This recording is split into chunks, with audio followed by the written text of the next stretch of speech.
Hi வணக்கம். இன்றைக்கு நாங்கள் பார்க்க போகிறது ஒரு சுவை மிக்க கருவாடு போட்டு உருளைக்கிழங்கும் தக்காளி பழம் போட்டு ஒரு கருவாட்டு கறி வைக்க போகிறோம். இதுக்கு நான் கருவாடு க்ளீன் பண்ணி துப்புரவாக்கி வச்சுருக்கிறேன்.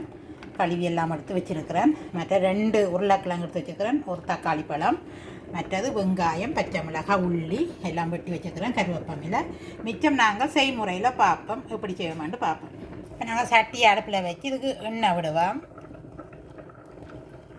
எண்ணெய் சூடாகிட்டது, ஒரு 1/4 டீஸ்பூன் கடுகு போடுவோம். கடுகு வெடிச்சிட்டது, கொஞ்சம் பெருஞ்சீரகம், உள்ளியை போடுவேன். வெங்காயத்தையும் கையோடு போடுவேன். 2 பச்சை மிளகாய்,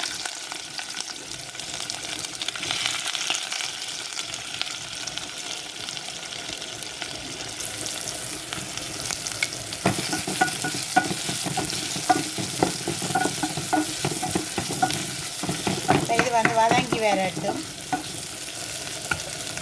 கருவேப்பமில்லை போடுவோம்.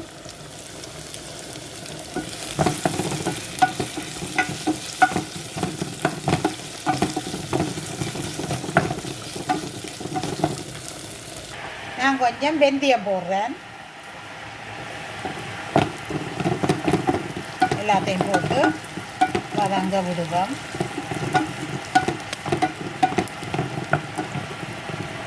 வதங்கி வரட்டும். இப்போ பொன்னிறமாக வதங்கி வந்துட்டுது. இப்போ நான் கருவாட்டை போட போகிறேன். தக்காளி பழத்தை போடுறேன்.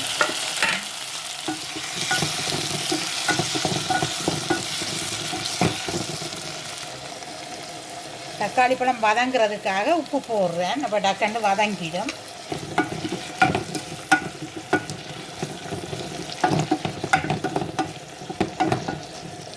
பழம் வதங்கிட்டது. நான் இதுக்குள்ளே இந்த கருவாட்டையும் போடுவேன். இதையும் போட்டு எண்ணெயில் லைட்டாக அப்படியே வதங்க விடுவோம்.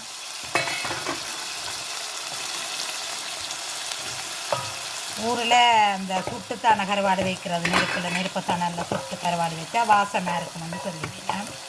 நான் இதை ஏற்கனவே சுட்ட கருவாட்டு கறி வச்சேன். நான் அந்த பதிவு போட்டுட்டேன்.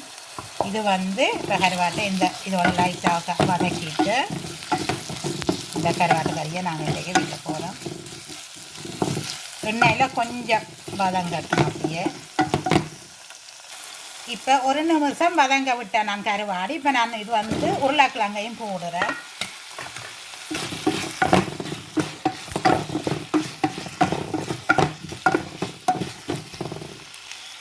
போட்டுட்டு நாங்கள் கொஞ்சம் மஞ்சள் போடுவோம். இப்போ தூள் போடுவோம். இதுக்கு தேவையான அளவு தூள் நான் 1.5 கரண்டி போடுறேன். எண்ணெயில் ஒரு கால் அப்படி அந்த தூளி ஒரு பிரட்டி எடுத்துட்டு தண்ணியை விடுவோம். அடுப்பை குறைவான தீயில வச்சுட்டு அந்த எண்ணெயில் தூள் கொஞ்சம் வறுவடும். அப்போ தான் நல்லா இருக்கும். இப்போ நான் தண்ணி விடுவேன்.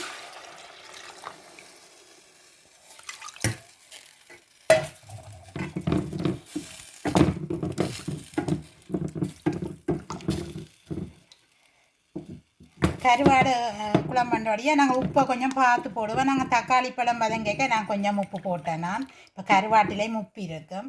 அப்போ நாங்கள் கொஞ்சம் அவிஞ்சு வந்த அப்புறம் வாயில் வச்சு பார்த்துட்டு உப்பு காணாட்டி திருப்பி போட்டுக்கொள்ளலாம்.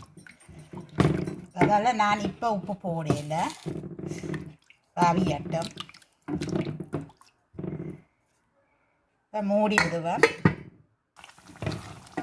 இப்போ இது கொஞ்சம் அவிஞ்சு வருது. இப்போ நான் கொஞ்சம் புளி விட போகிறேன்.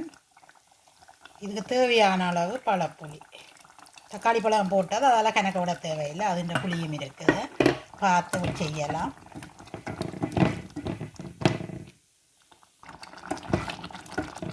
இப்போ இதுக்கு நான் உப்பும் பார்த்து போட்டுட்டேன்.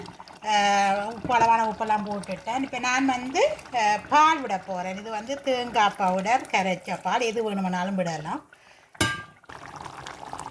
நல்லா கொதித்து வந்துட்டு கடைசியாக மிச்சம் இருந்த கருவேப்பமிலையை தூவி விடுவோம். சுவை மிக்க கருவாடு தக்காளி பழம் போட்ட கருவாட்டு குழம்பு உருளைக்கிழங்கு எல்லாம் போட்டு செய்த கருவாட்டு கறி இப்போ ரெடி ஆகிட்டது. நல்லா சுவை மிக்க கறியாக நல்லா வாசமாக இருக்குது. இதோட நான் கரட்டும் லீக்ஸும் போட்ட வரையும் செய்திருக்கிறேன். மற்றது கத்தரிக்காயும் தக்காளிக்காயும் நெத்தலி கருவாடு போட்டு ஒரு பால் கறி வச்சிருக்கிறேன். பாருங்க.